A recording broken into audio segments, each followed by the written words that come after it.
Mapalad ang bumabasa ng salita ng pula, mapalad ang nakikinig at tumutupad. Atong basahon ang historically speaking, Saturday jud ang mga Hudyo.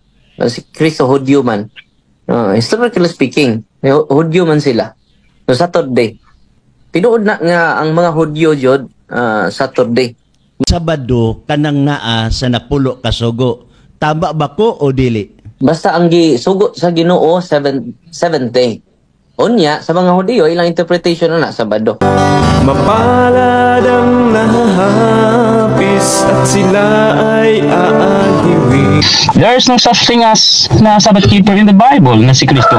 Hindi po siya saklaw, mga kapatid. Kaya kinukorek po natin sa hapon na ito pong ganitong usapin, mga kapatid. There is no such thing as na Sabbath keeper in the Bible na si Kristo.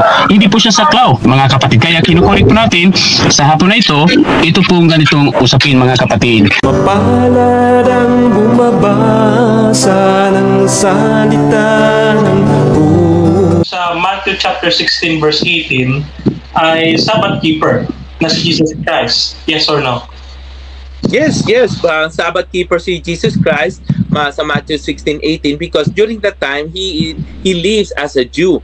Actually namatay siya kahit niya yung pagburol sa kanya is according to Jewish custom. Si Jesus Christ nangingiling siya ng Sabbath because he is the author of the Sabbath. Kaya nga Lord of the Sabbath siya. Kaya tama lamang nasabihan siya ni Sok Fernandez na Sabadista. Pati si Maria Sabadista rin. Bakit? Nangingiling sila ng araw ng Sabat.